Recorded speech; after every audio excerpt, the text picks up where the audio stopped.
Hello, everyone.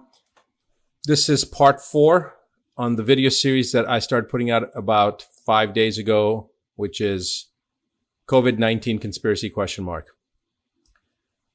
The last video, part 3, talked about the actual research regarding COVID-19 and its relationship to the wild-type coronavirus, specifically the SHC014 wild-type strain, and what was done to make it into a chimera and the research that was actually published.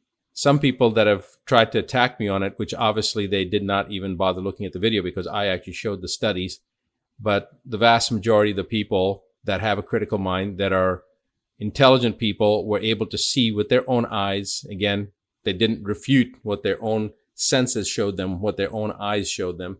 Now, this part 4 is looking at the role of 5G in the immune system, and if there is a correlation, how does it correlate the 5G to the coronavirus, to the COVID-19 breakout?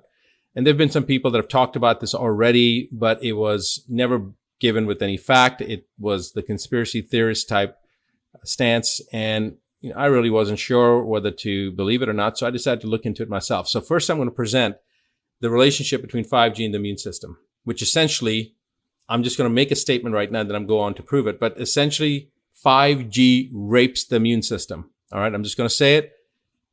No offense intended. The point being that it is that harsh and it is that dramatic and it's that damaging. The second component was I wanted to see whether there was a correlation between the rollout of 5G in certain countries and the incidence of COVID-19 in those countries. I'm going to show you that, and then I'm going to let you reach your own conclusion and decide what you want to decide.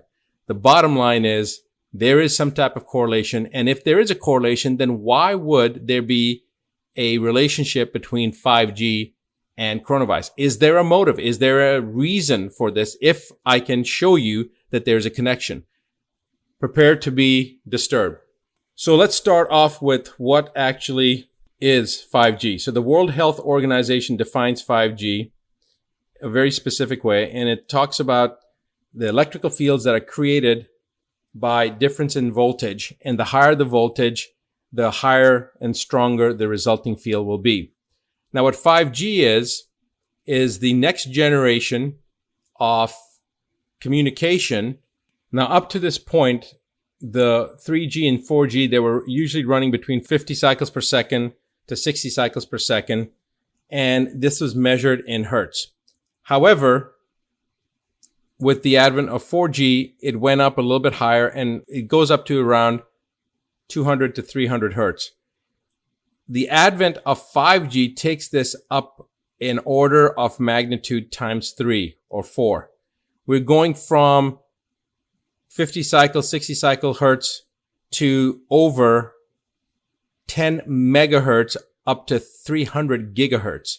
So this is like exponentially greater electromagnetic fields that we're creating. These are radio frequency electromagnetic fields that we're creating. So prior to this, it was extremely low frequencies, what they called ELF fields. But now these fields have gone up to from, as I said, 50 to 60 hertz, maybe up to 900 hertz with some of the mobile devices that we held in our hands, now to an order of magnitude of 10 megahertz to 300 gigahertz. That's what we're talking about when we're talking about 5G. So it's important to understand that the difference between 3 and 4G to 5G is not just one generational, what you would think. It's a leap and bound. It's like going from a 2-dimensional image to a 5-dimensional image. It's massively different. It's not even close to being the same thing. All right. However, the attractive component of 5G dwarfed the actual concerns that we should have had about the rollout of 5G from a health perspective, from a wellness perspective, from a perspective of what does it do to the human physiology or to any physiology, to any living physiology. And that was virtually ignored. The World Health Organization basically took a back stance on this. All right. So what does actually the science show us? Now, there has been talk about 5G and the health risks, as I said before. But this particular article was very interesting because it talked about a war between technology and human beings. So This article was written in May of 2019, and it talked about 180 scientists and doctors in almost 40 countries that are warning the world about the 5G health risks. These scientists responded to Resolution 1815 of the Council of Europe and basically stated that the scientists and these doctors were against the rollout of 5G. And I will just read this to you so that you are aware of what it says. We, the undersigned scientists, recommend a moratorium on the rollout of the fifth generation 5G until potential hazards for human health and the environment have been fully investigated by scientists independent from the industry. The reason they said this was because the studies that have been done were riddled with conflict of interest because the scientists that were doing these studies were vested with the technology companies. 5G will substantially increase exposure to radio frequency electromagnetic fields, which is also, the acronym is RFEMF for radio frequency electromagnetic fields, and has been proven to be harmful for humans and the environment. Okay. Now, this author goes on to say, if you're not alarmed about 5G radiation dangers, you should be. And we'll talk about a little bit more about this, but I want to point out that this was 180 scientists and doctors in almost 40 countries, but that number significantly increases over the next 6 months, and we'll show you that. Now, 5G cancer is actually a thing, okay? The cities of Brussels and Geneva have blocked trials and banned upgrades to 5G out of this concern. So there are countries in the world that have banned it, that have said, no, we're not going to have 5G allowed. We are not going to tolerate it.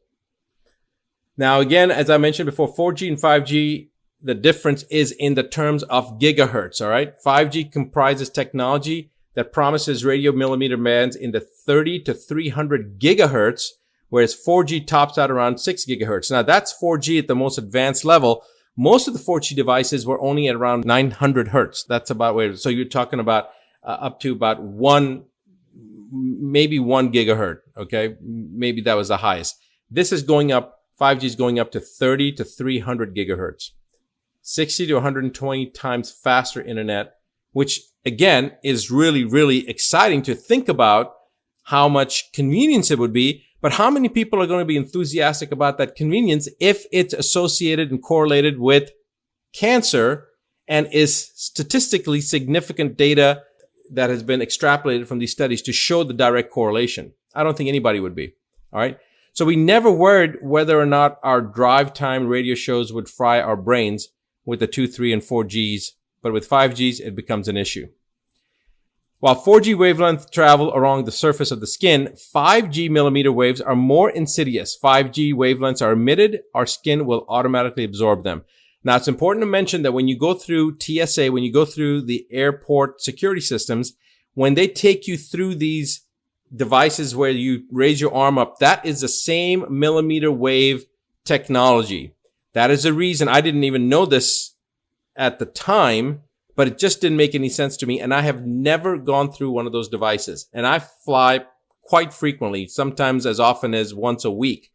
Now, I will tell you that I have missed 2 flights because of the pat downs, and it is a pain in the rear end, but I still refuse to do it because it just didn't make any sense to me based upon the little bit that I knew back then. I've looked at it more. I do know that taking certain supplements through there, I used to write letters for patients to be able to take their supplements through a different system.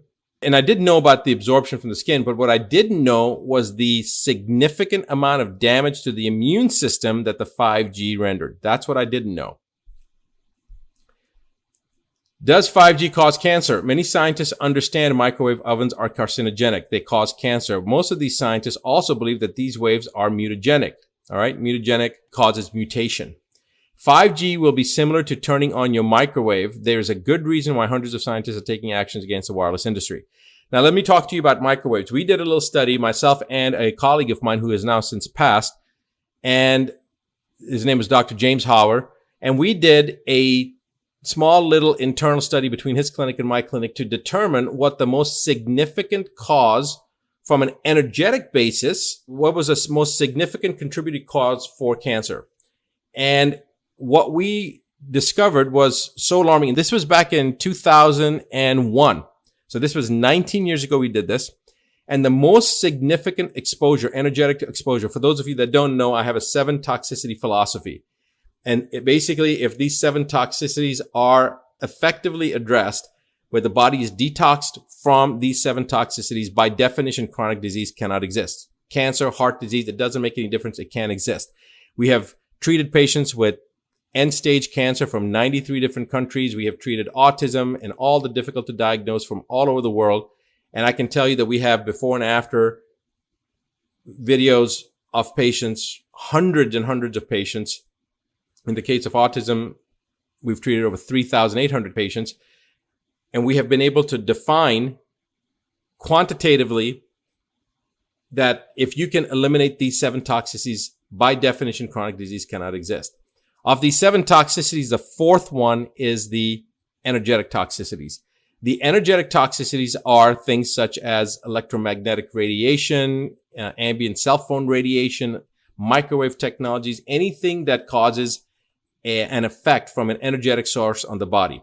We found, Dr. Harvard and I found 19 years ago that the most significant adverse effect from any energetic component that a person would experience that was suffering from cancer was from microwaves. And for that reason, I have not had a microwave in my house since 2001. Actually, I'd stopped using it in 2000. So for 20 years in my house or wherever I've lived, there has never been a microwave. In the clinic that I operated, there has never been a microwave in those last 20 years. And I will not tolerate or take in any food that has been put into a microwave. In fact, my children, my 15-year-old son and my 21-year-old son, have absolutely refused to eat anything that has come out of a microwave. In fact, my son, my 15-year-old son, my youngest son, Rahan, has never known the use of a microwave. When he was 6 years old on a vacation in Hawaii, they took a burrito and they put it in the microwave and he refused to eat it. He wouldn't eat it because he said it was in a microwave. He just would not eat it. So that's how my kids have been raised. Now come to find out that this new 5G network that's rolling out, that is analogous to a massive microwave that's going to be all around us. Not only that, but for each tower that is a 5G tower, it can only generate enough power for anywhere between 3 to 6 homes. Some people say up to 10 homes. Compared to the 4G networks that could power hundreds of homes per tower, now we have to have multiple towers, 5G towers, per 10 houses or 5 houses, whatever it is. In other words, we have to increase the number of towers by a significant order of magnitude in order to be able to have 5G utilization worldwide. It will not be like 4G. It will be much higher frequency of towers. And then, of course, we know the amount of energy that these things are putting out with the millimeter wave on the order of magnitude of gigahertz, going from 900 hertz to 30 to 300 gigahertz. It's astronomical amounts of microwave technology now we're going to be exposed to. Going on, the wireless industry is not just building an infrastructure that provides faster downloads, it's building a global microwave oven. They said it themselves. 5G towers and mini stations are extremely dangerous because of the intensity of the technology. It will also require millions of more mini cell towers than before, potentially 1 tower per 2 to 8 houses. All right, so what I had read before was anywhere from 2 to 10. Some people said 2 to 6, so 2 to 8 houses. We don't know the exact number, but that's what they're estimating. This means that human beings' radio frequency radiation exposure will not only increase, but it will also exponentially increase within months, within a very short time frame. These towers are not only dangerous, they're lethal. And the author goes on to say it should be considered a crime against humanity.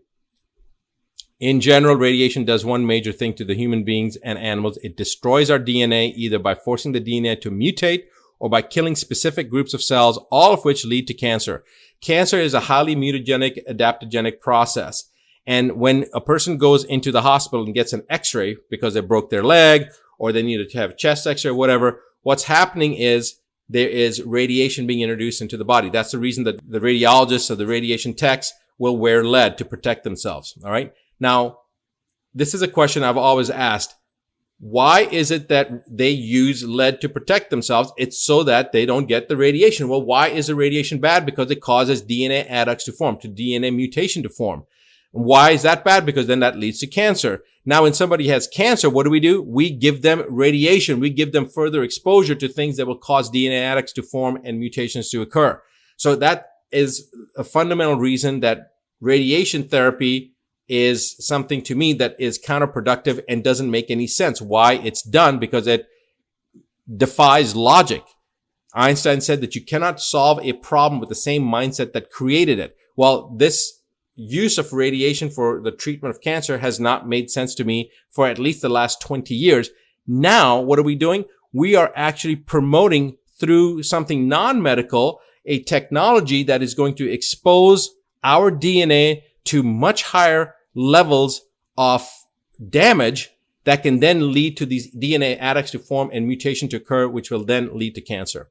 So here's what to expect if you experience prolonged exposure to radiation: nausea, swelling, hair loss, decreased appetite, low energy, general malaise, damaged bone marrow, damaged organs, deep depression, confusion, infections, incapacitation, and death. Okay? Pretty much things that nobody wants to experience. How do you protect yourself from 5G? Cell tower radiation health effects are real because there will be thousands of these towers and stations in every city. It will almost be impossible to avoid them. Given how addicted we are to our devices, the general public will tend toward risking life and limb to support our screen-related addictions. Now, here's the thing. Most people don't know about this. My hope is that people will learn about this and will then understand why we may want to consider a different option. But again, it's something that I've heard. I know that some people are sensitive to electromagnetic radiation. Some people are going to be sensitive to the 5Gs. But from a global standpoint, it was, again, something that it was coming out. It's part of technology. You do the best you can. You create ways to protect yourself, and there are devices out there that'll protect yourself. And if somebody's really interested in that, next Thursday, we will be doing a webinar, what you can do to protect yourself, but I'll talk about that in a few moments. All right. So there are things that you can do to protect yourself. But right now, the goal of this video is to determine if there's a correlation between 5G and coronavirus. All right. So let's go on to the next component. And this study, or this article, I should say, is actually talking whether 5G technology is bad for our health. Some experts strongly disagree that 5G is safe. All right. 5G has been designed to increase capacity and reduce latency. It will use higher frequency bandwidths right across the radio spectrum. What does 5G have to do with our health? The electromagnetic field, the field of energy that results from the electromagnetic radiation, a form of energy that occurs as a result of the flow of electricity. These electric fields are power lines operate between 50 and 60 hertz, as I mentioned earlier, and electric fields result from the flow of electricity, and the radiation that comes off of them is called electromagnetic radiation. RF EMF stands for radio frequency electromagnetic fields, include all wavelengths from 30 kilohertz to 300 gigahertz. Public exposure is mostly from handheld devices such as cell phones and tablets, but these things are relatively low electromagnetic frequencies, and the biological effects are usually limited to just heating.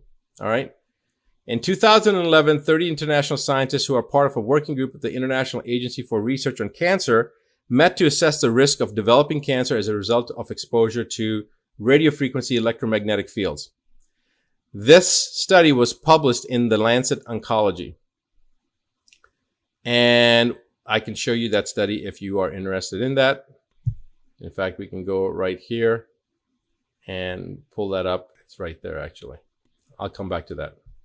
The team looked at 40 studies that used rats and mice. In the view of limited evidence in humans and experimental animals, the working group classified radiofrequency electromagnetic fields as possibly carcinogenic to humans. The evaluation was supported by a large majority of the working group members. All right. Now, for me, that's good enough. If it's possibly carcinogenic, I don't want to have anything to do with it. But it goes on. Dr. Leonard Hartl from the Department of Oncology at Örebro University in Sweden is an outspoken critic of the WHO's decision not to adopt the IARC's classification for radiofrequency electromagnetic frequencies as possibly carcinogenic. In the 2017, the International Journal of Oncology explained that several members of the EMF project's core group are also affiliated with the ICNIRP, an organization he describes as an industry-loyal NGO. All right. Now, there is a direct conflict of interest that if you're a scientist working for a company that's rolling out 5G or somehow related to 5G, and then they're also doing a study on the safety of 5G, there's a inherent conflict of interest there. Being a member of ICNIRP is a conflict of interest in the scientific evaluation of health hazards from radiofrequency radiation through ties to military and industry, Dr. Hartle writes. All right, so that's not surprising. Of course, anybody that's got that conflict of interest should recuse themselves, but they did not recuse themselves from the study. They still participated and said that it was safe. Regardless, it was still assessed to be possibly carcinogenic, but the World Health Organization refused to accept that mandate and has said that it's safe, generally regarded as safe.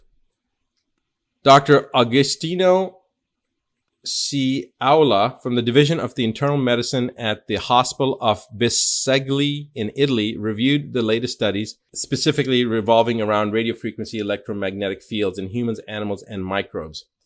He wrote, evidences about the biological properties of radiofrequency electromagnetic fields are progressively accumulating, and although they are in some cases still preliminary or controversial, clearly point to the existence of multi-level interactions between high-frequency electromagnetic fields and biological systems, and to the possibility of oncologic and non-oncologic, mainly reproductive, metabolic, neurologic, and microbiologic effects.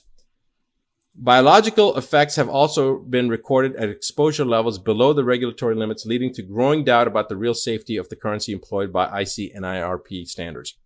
Now, look, guys, I can keep on going on and on with this, but the National Toxicology Program study by the U.S. Department of Health and Human Services looked at high-level exposures at 900 megahertz. They found clear evidence of tumors in the hearts of male rats, some evidence of tumors in the brains of male rats, and some evidence of tumors in the adrenal glands of male rats.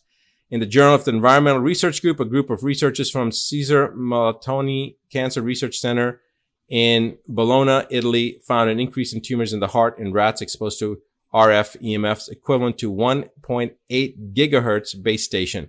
Remember, we're looking at 30 gigahertz to 300 gigahertz with the rollout of 5G. So they found this at relatively low levels at 1.8 gigahertz, and we're talking about a significant order of magnitude higher. There's certainly evidence that ties radiofrequency electromagnetic fields exposure to a small increase in the risk of developing certain cancers and other adverse health outcomes. That's if you look at it from a very conservative stance. If you look at it from an aggressive stance, it's a very high correlation. However, the only recommendation that's been made by the Food and Drug Administration is cutting down how much time we spend on our cell phones.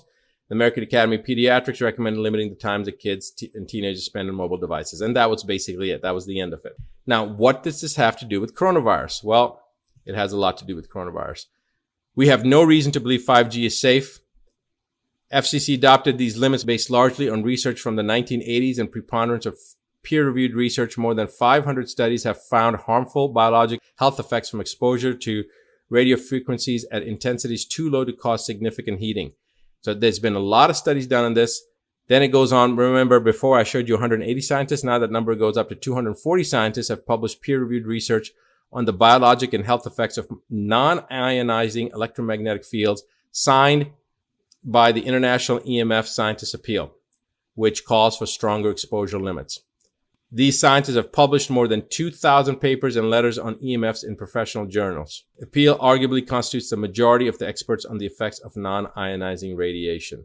Now, I talked about the millimeters waves before, and I'm not going to repeat it again, but basically short-term exposure to these millimeter waves, the same stuff that you go through the security checkpoints at TSA, at the airports, short-term exposure can have adverse physiological effects in the peripheral nervous system, the immune system, the cardiovascular system. The research also suggests that long-term exposure may pose health risks to the skin, including melanoma, the eyes, which is ocular melanoma, and the testes, testicular sterility or testicular cancer. 5G is a new technology. There's no research on health effects, so we are flying blind, to quote a U.S. senator. However, we have considerable evidence that the harmful effects of 2G and 3G, little is known with the effects of 4G, a 10-year-old technology, because governments have remained remiss in funding this research. And now we're going to go from 900 hertz to 30 gigahertz to 300 gigahertz. And we know that already studies have been done to show a correlation at just 1.8 gigahertz with all sorts of different types of cancer. Again, why am I talking about this when we should be talking about coronavirus? Well, I was curious. I want to establish first how damaging 5G is for you, since I wasn't aware of a lot of this literature, and by delving into this, I started seeing how damaging it really is. By the way, I'm now one of those scientists that signed that petition as well. And that number has now risen to 208,000 individuals that have signed that petition from 200 different countries. Now, this is the Lancet Oncology paper that is showing carcinogenicity of radiofrequency electromagnetic fields. Made 2011. Remember, it was 30 scientists from 14 countries that met, and they basically found that there was, I'll just get right to the chase of it, and you guys can look at this information if you want. There were multiple studies that they did, epidemiological studies looking at the radiofrequency electromagnetic fields that were created and the cancer outcomes from these cohort studies. There was one called the Interphone study. It was a multi-center case study, and it looked at 2,708 cases of glioma. There was also a Swedish research group study that was done that looked at two very similar studies, and they basically looked at a total cases of 1,148 glioma cases. And then there was an additional study that was done in Japan that's also found some evidence. The working group's conclusion was that there is limited evidence in humans for the carcinogenicity for radiofrequency electromagnetic fields based on positive associations between glioma and acoustic neuroma and exposure to RF EMFs from wireless phones. They assessed more than 40 studies that assessed the carcinogenicity of the RF EMFs in rodents, and they basically ended up classifying radiofrequency electromagnetic fields as possibly carcinogenic to humans. All right, now I'm going to stop talking about cancer and 5G and come to coronavirus. 5G deployment has been referred as a dangerous experiment on humanity, and there are numerous theories surrounding 5G, citing numerous mechanisms, including phased array technology that may induce adverse health consequences. When coronavirus came out, there was all sorts of things that started happening. Okay, people started talking about different things. They were talking about the biological effects of non-ionizing radio frequencies showing DNA damage, which we've talked about, the oxidative stress component, which we've talked about, and leading to a variety of diseases, including infertility and neurodegeneration. The problem is that it causes a certain change in the calcium channel blockers. It's been demonstrated to induce calcium ion efflux, where radio frequency is observed to pump ions through the calcium channel and pores bound in the bilipid membranes, and this calcium efflux through the activation of voltage-gated calcium channels. It is not one-sided. Now, what is the significance to this? Calcium channel blockers are a class of drugs that are used for many cardiovascular conditions. And when you start affecting the calcium efflux or influx into cells, it causes a disruption in the ionic gradients across cell membranes. Now, this is going to get technical, so there's a reason that I'm not going to talk about it in more detail. For anybody that's interested, I will have these references available to you if you want. Essentially, I just want you to remember that cancer is a biological effect from these 5Gs. And now we also see that calcium efflux is a biological response that can lead to different outcomes. We know this calcium in the wrong places is pathognomonic for cancer, and for apoptosis, calcium in the right places is essential for life. So the influx of calcium ions through VGCs is a necessary step in the initiation of apoptosis. Apoptosis is programmed cell death. Suppression of apoptosis is concurrent and conducive with cancer. So when you have cancer, there's a suppression of this apoptotic mechanism, and we don't want that because the association with uncontrolled cellular proliferation and suppression of apoptosis is the essential definition of cancer. A high level of calcium in mitochondria is essential to initiate apoptosis cell death, yet influx of calcium does not mean certain death for certain cells. Therefore, there is a suppression of apoptosis, which is concurrent and correlates with cancer. EMFs at 4 watts per kilogram, 5 hours per day responded with increased autophagy that actually inhibited apoptosis. Again, remember, we don't want to inhibit apoptosis. We don't want to suppress apoptosis. Increased autophagy changed genetic expression of calcium channels, ultimately affecting calcium hemostasis, inhibiting apoptosis. For those that are doctors, those that are scientists, you understand the significance of this. If you are not, don't worry about it. The point is that it helps to create the oncogenic process that then leads on to cancer. All right. All electromagnetic radiation causes membrane depolarization, and there's more and more of this. So it comes down to the coronavirus here, and it asks, is the coronavirus and depolarization, is 5G the Trojan horse? As early as 2009, millimeter waves were found to interact with lipid membranes, leading to changes at the membrane-water interface that were charged and dipolar residues are located. Numerous studies showed microwave radiation, again 5G, induced cell apoptosis as a result of mitochondrial membrane depolarization, chromatin condensation, and DNA fragmentation. All right. Now I want you to listen to this. This is very important. The COVID-19 and other coronaviruses like SARS coronavirus encode proteins known as envelope E proteins that can modify host cell membrane permeability in order to gain entry into host cells, promoting replication, release, and proliferation. These proteins are able to form ion channels to induce membrane permeability changes. This is very important because a coronavirus is an enveloped virus, just like the hepatitis C virus. It's an enveloped virus, and it allows essentially the burrowing through the cell membrane that then creates issues where the ion channels essentially start to leak. Okay, that's a very rudimentary way of explaining it, but these proteins are able to form ion channels to induce membrane permeability changes. It can cause a disruption, these proteins that are found that are associated with the coronavirus, with the COVID-19 and other such types of viruses. Membrane permeabilization can be the direct cause of depolarization leading to apoptosis. The successful invasion by coronavirus enveloped proteins as a result of membrane integrity already severely compromised from constant exposure to EMRs is analogous to the role of the Trojan horse in the fall of Troy. What does that mean?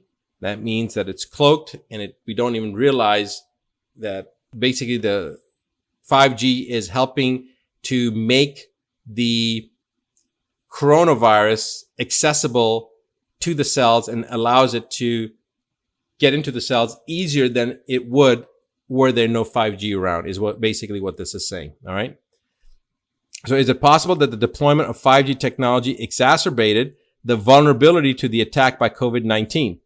The bulk of the evidence presented points to the fact that all frequencies of EMR, from those from the sun to basic electricity, have the ability to alter membrane potential, without a doubt. The only difference is that 5G is where normal electromagnetic fields that are being generated from power lines and from our devices is 50 to 60 hertz, all the way up to maybe 900 hertz. We're not talking about with 5G rollout. We're talking about 30 to 300 gigahertz. Much, much different. All right. Now, this is asking the question if 5G could have potentiated the effects of COVID-19. But I wanted to know, is it possible that just looking at the areas in the world that were affected the most, is it possible that there was a correlation? So this thing comes out, is coronavirus linked to China's rollout of 5G biowarfare? The question was asked, and it was a good question. The undisputed global leader in the development and deployment of 5G is China. Undisputed. Nobody argues with that. By the way, this was in February 2000. It therefore may come as a surprise to learn that the urban testing ground for the first full-scale deployment of 5G network was the Chinese city of Wuhan, the epicenter of the coronavirus, aka COVID-19. Is this a mere coincidence, or is there a link? On April 6, 2018, an official statement on the website of the Chinese province of Hubei announced that the city of Wuhan, with approximately 11 million residents, would be the pilot city for the deployment of 5G. Now, if you remember from the first video, I talked about this component, and I also talked about the outgassing from the incinerators, from the pollution that was so bad that it garnered international attention, and BBC and CNN and many other media sources covered this atrocity where the people were complaining, and it was very, very bad. Now you're talking about that population that's already toxic. And now you're talking about Wuhan being the epicenter for not only the breakout of COVID-19, but also being the central launching pad, urban testing ground for 5G. And I've just shown you an article before that talked about how 5G changes cell membrane permeability and allows for efflux of enveloped viruses to come in and out, leave alone all the other aspects that 5G does as far as damaging the immune system and inducing oncogenic process and causing cancer. By the way, let's just go to that. Here it is. April 2018, Wuhan as a pilot city to build 5G telecoms has been approved by the central government. 3,000 macro base stations and 27,000 micro base stations will soon be constructed. By the end of 2018, the trial will use the technology will start in various pilot areas. It is expected to be accessible by users at the Military World Games in 2019. By 2020, 5G network will cover every corner of the city and will be available at an affordable price. Again, 5G network coming to Wuhan, April 2018. All right. I'm just going to go on from here. I wanted you guys to see this. And in fact, let me just make sure you guys can see this. Again, April 2018, Wuhan, 3,000 macro base stations, 27,000 micro base stations will soon be constructed. So now I'm going to ask a question. Which two countries were hit the hardest from coronavirus, from the COVID-19? The answer is Iran and Italy, not China. Iran and Italy. So is there a correlation? If I'm right about this correlation with 5G, if these people that have asked the question are correct, then there should be a correlation. So let's see. Iran committed to 5G rollout, May 2019. The government of Iran says it plans to push ahead with the rollout of 5G in the face of economic and trade sanctions imposed by the U.S. Preparations for 5G deployment are high on the agenda for 2019. Iran and Italy were both vying to be leaders in the 5G rollout. Here's another article. In 3 months, we will have provided the condition for experts in the field to learn all there is about 5G technology, and by 2020, we will have begun executing our action plan. This is Iran ready to take a step forward towards 5G, published in September of 2019. Here's another one. This is specifically talking about the launch of the 5G internet and in which cities they were talking about. There were two specific cities that there was the highest incidence of the COVID-19 deaths. So this one's talking about the country will kick off the 5th generation of internet communications known as 5G in the next Persian calendar, and goes on to talk about what they're going to do. Let's go on to Italy. In Italy, there's a video here talking about how Vodafone Italy turned Milan into an extensive 5G testbed. Anybody that wants to listen to this video, it's a considerably long video, and it's basically all you need to know about it is exactly what this headline says. Italy turned Milan into an extensive 5G testbed. And this is a quarantine Italian coronavirus epicenter transformed into a 5G testbed prior to the outbreak. Okay, this video shows it. And I will have the link here if you guys want to see this. And what cities in Italy got hit the hardest? Well, that's an interesting question as well. Just like with Iran, I will come to that in a second. Italy's new government on Thursday approved its use of special powers to supply deals for 5th generation 5G telecom services by a number of domestic firms. The measure was adopted under a law passed by the previous government in July to broaden powers Rome has over companies of national interest. This was September 2019. Again, they're vying for this, right? The government said that it was going to roll this out, said it would also exercise special powers over the Fastweb's purchase of radio components from ZTE for systems that could adopt 5G technologies. They were hitting it hard. They wanted this bad. They wanted to be the leaders. Italian Telecos gets ready to reach more cities with 5G in 2020. This was in the beginning, in January 6, 2020, before COVID became really prevalent in Italy. They weren't even talking about it then in Italy. Italian operators kicked off commercial 5G offerings in part of the country's main cities during the second half of 2019 and have already announced plans to rapidly expand coverage during 2020. All right. Now, Milan, Turin, Bologna, Rome, and Naples, and the area that was hit the hardest, one of the hardest, we'll talk about that in a second. The operators said the speeds of the 5G will increase progressively up to 10 gigabytes per second by 2021. 5G services will be offered through spectrum in the 700 megahertz and then going up to the 3.6 to 3 gigahertz and then 26.5 to 27 gigahertz bands. So the 700 megahertz, okay, that's pretty much what 4G is at right now. 3.6 to 3.8 gigahertz, they're rolling that out. That's much higher. And then, of course, when we get to 26.5 to 27.5 gigahertz, that's seriously high. 2019 June, local operators announced a strategic agreement leveraging operators' respective assets in order to accelerate the rollout of the national 5G network. And then it goes on. They announced the completion of the national 5G spectrum tender in 2018 for a total cost of 6.55 billion euro. What cities? A little city by the name of Lombardy has the highest number of deaths related to the coronavirus. That was just released at towards the end of March 23rd, March 24th.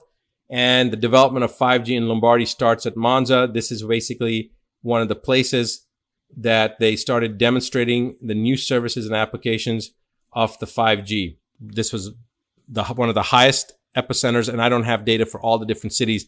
But again, I wanted to look at the cities, the countries, and the rollout of 5G. So Wuhan, where the epicenter of coronavirus, the COVID-19 started, it was the same month, December, that they launched those towers. And then you've got Italy and Iran with the two highest casualty rates. And both of those countries had 5G rollouts at the same time. And both of them were vying to be leaders in the 5G industry. Now, remember what I told you in the beginning of the third video, part 3.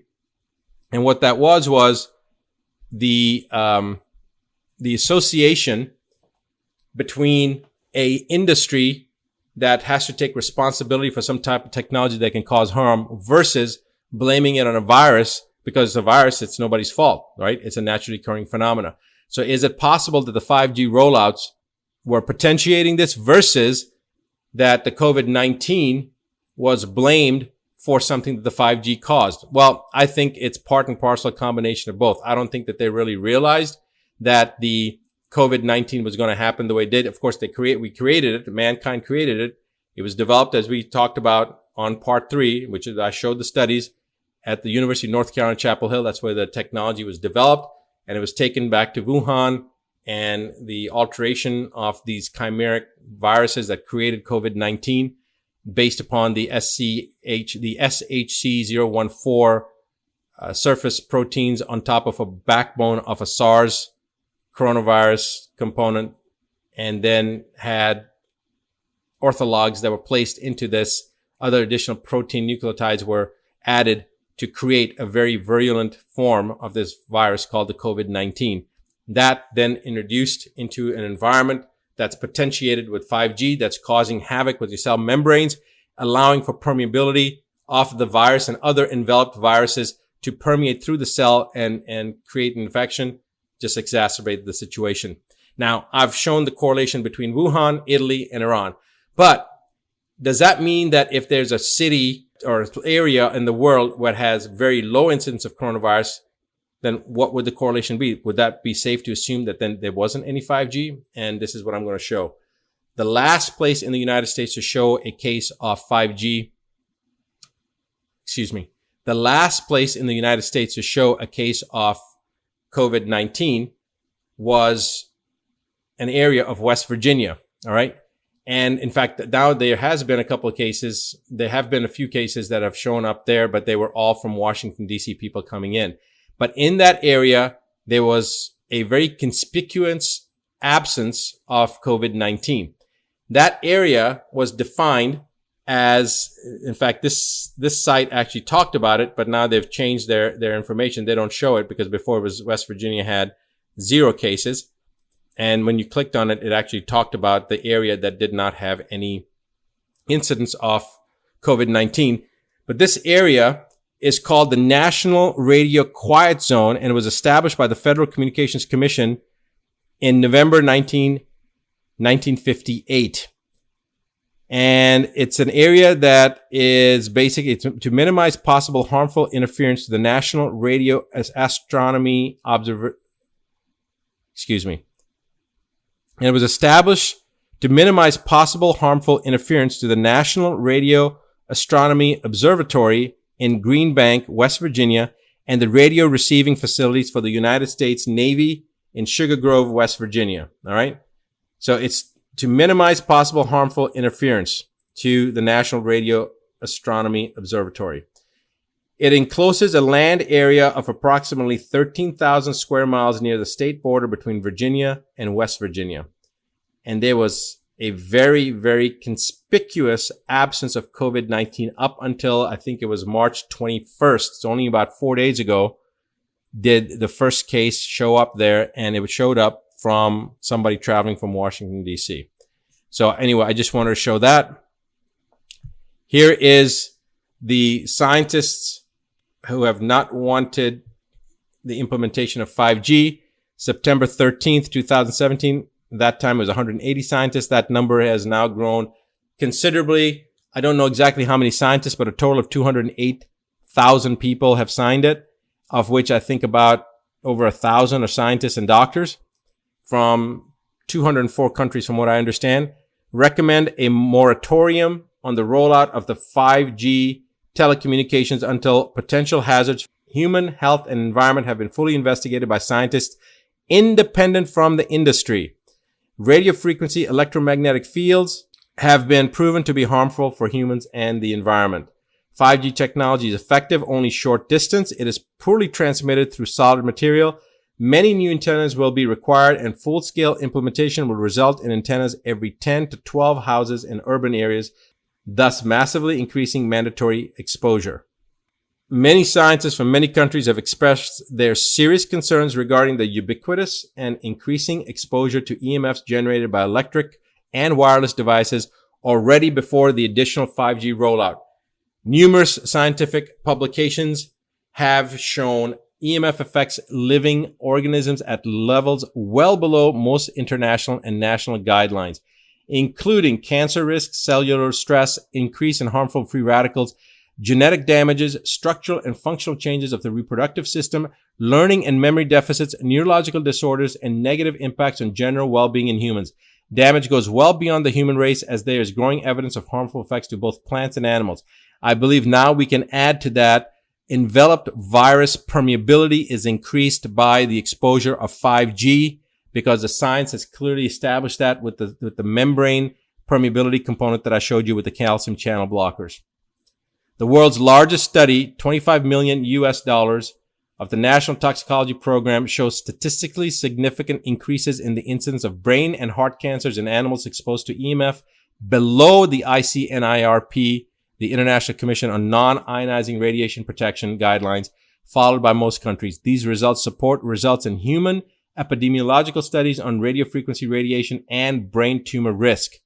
A large number of peer-reviewed scientific reports demonstrate harm to human health from EMFs. The International Agency for Research on Cancer, the Cancer Agency of the World Health Organization, in 2011 concluded that EMF frequencies of 30 kilohertz to 300 gigahertz are possibly carcinogenic to humans. However, new studies like the NTP study mentioned above and several epidemiological investigations, including the latest studies on mobile phone use and brain cancer risks, confirm that radiofrequency electromagnetic field radiation is carcinogenic to humans. There is also strong evidence that long-term exposure to certain EMFs is a risk factor for diseases such as, besides cancers, Alzheimer's disease and male infertility. Electromagnetic hypersensitivity symptoms include headaches, concentration difficulties, sleep problems, depression, lack of energy, fatigue, and flu-like symptoms.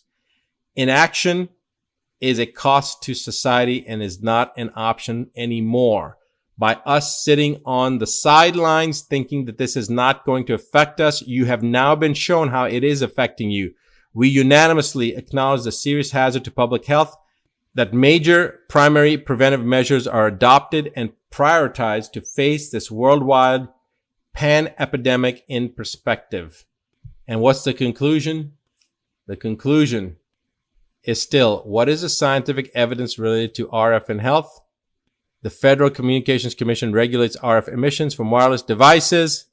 It has reaffirmed its safety standards on a unanimous and bipartisan basis, saying, get this, guys, this is the Federal Communications Commission reaffirmed its safety standards on a unanimous and bipartisan basis, saying there is no evidence to support that adverse health effects in humans are caused by exposures at, under, or even in some cases above the current RF limits. Indeed, no scientific evidence establishes a causal link between wireless device use and cancer or other illnesses. I just showed you studies. I just showed you the physiology. I just showed you permeability. I just showed you evidence of multiple scientists in multiple countries talking about how dangerous this is. And the Federal Communications Commission still says, hey, guys, it's safe. So now you decide if there is a correlation between 5G rollout in Iran, in Italy, in Wuhan, very coincidentally, the same months, they're vying for the highest rollout, the fastest rollout. And in the cities where there was the most COVID-19 deaths were the cities that were the test grounds for the rollout of the 5G.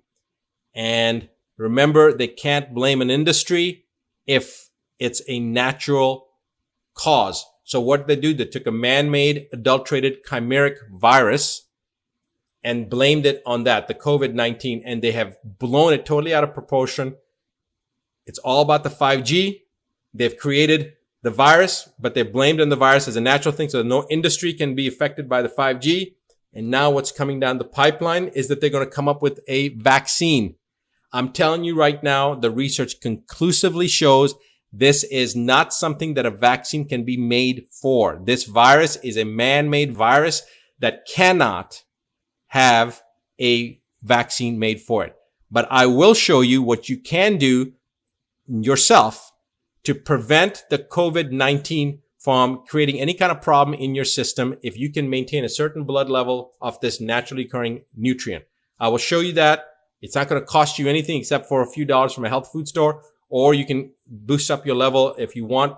But the key thing to remember is that the COVID-19, even though it's adulterated and it's chimeric virus, it's very self-limiting. Okay. It burns out fast. And unless you're immunocompromised, you have nothing to worry about. And if you are immunocompromised, there are certain things you can do.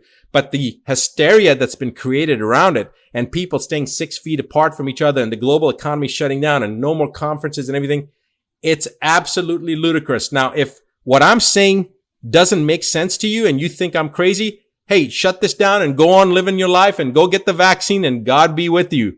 For the rest of you that have a critical mind, that understand basic fundamental concepts, that can follow a logical sequential thought process, you now see the truth. And for those of you that understand this, then there's a conference coming up on May 23rd to May 26th. Okay. I'm going to give you a plug. The Advanced Medicine Conference, the second annual conference. We have some of the leading healthcare providers from all over the world that are going to be presenting there. So we welcome all. You don't have to be a doctor or a healthcare provider to come, but some of the people that are going to be there are healers from all over the world. Dr. Bruce Lipton is going to be one of the speakers there. And when I put out the notice to the speakers that we were not going to cancel, within 10 minutes, I had 3 of the speakers from 3 different parts of the world contact me and say, thank you, Rashid, for taking a stance. Thank you for not succumbing to this paranoia, to this BS. So guys, I welcome you to come to Advanced Medicine Conference. And if you are concerned about the COVID-19, then you really should be at this conference so you can understand what the facts are. I hope this information has been informative for you. The next video is coming out in about 48 hours, and we're going to call out some of the people that are putting out misinformation. And then I'm going to have a video to help show you what you can do, the help that you can get. Pay this forward. Let your friends and family know about it. Stop promoting the hysteria. Allow people to know the truth and pass this information forward so that we can get our economy back on track and understand what the real issues are and demand that this type of garbage is, 1, not tolerated anymore, and 2, that we as a nation, we as a people of this planet will no longer tolerate this type of garbage, this type of misinformation, this type of manipulation, and this type of atrocity being committed on our physiologies, on our bodies, on our children's bodies. We're not going to tolerate it anymore. Pay it forward, pass it on, tell everyone about it.